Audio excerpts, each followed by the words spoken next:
Hi everyone. So in this question, we're going to continue to explore conditional probability, especially in the context of a Venn diagram. We're told that A and B are two events such that probability of A is 0.45, the probability of B is 0.3, and the overlap between the two is 0.1. I want to evaluate a string of probability statements. So let's begin by doing a sketch. Please note that we are restricted to a Venn diagram approach. If you use a different approach other than the one that the examiner prescribes, you're on track to be credited with 0 scores for that question. So I strongly advise you, whatever method is stipulated in the question, that you stick with that method.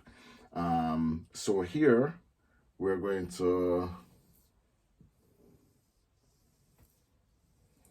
sketch our Venn diagram. We're going to have overlapping circles.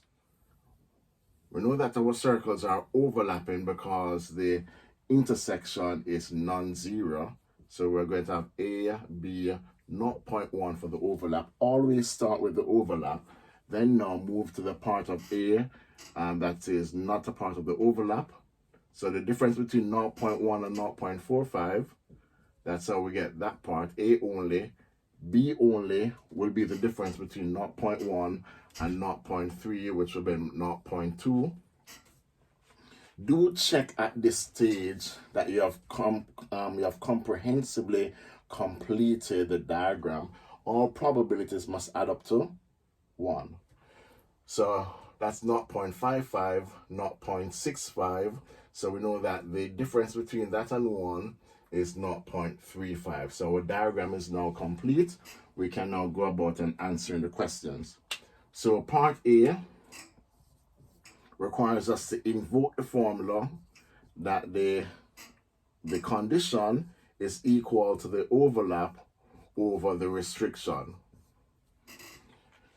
So we now look at our diagram there. The overlap is 0.1, the restriction is 0.3, and we can simplify that to 1/3, and that completes the question. We do not need to decimalize 1/3 or convert it to a percentage. Any additional work from this point is charity. So work that does not attract any extra pay. All right, so let's continue with part B. So with part B, where again we have another conditional probability question clearly identified for us. So we want to find the overlap between B and, so what we're looking for is a probability of B intersect A union B, and then divide that by the probability of A union B. So B intersect A union B is just B. So this is the probability of B over the probability of A union B. So when we do that, that will be 0.3 divided by 0.65.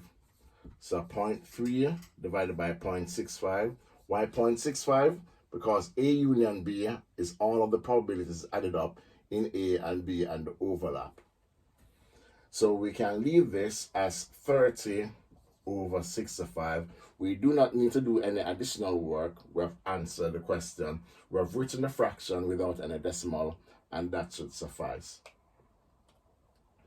Okay, so from here now, we want to go to part C, which is the probability of A complement, given that B complement has occurred. Again, we have a conditional probability question, and we're going to apply the formula in order to evaluate it. So let's clear the screen here.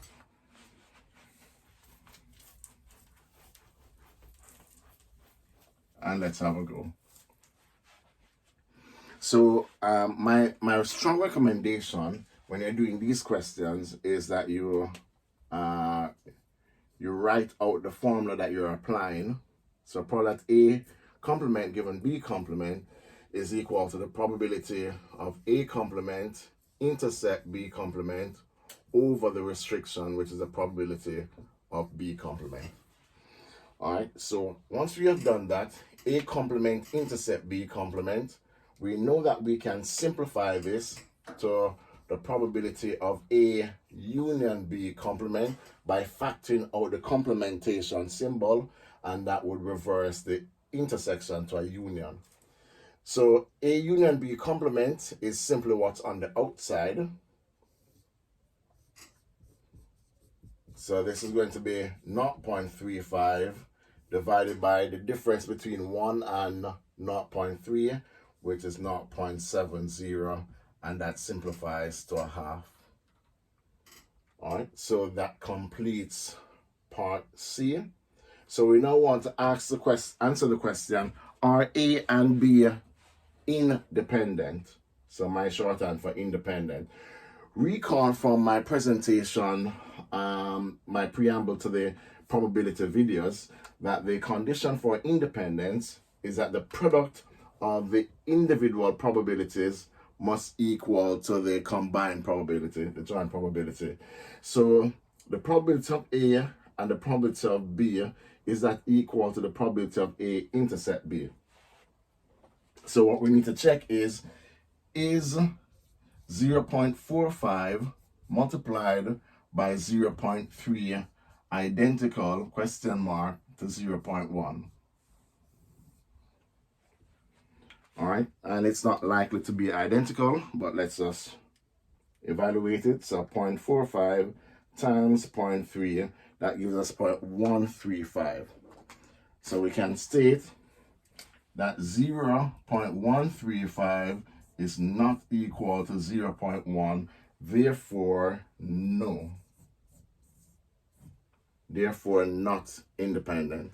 All right, so hopefully that was helpful in looking at conditional probability in the context of Venn diagram and in the context of the standard formula for conditional probability. All right then, stick around for some more videos on the topic.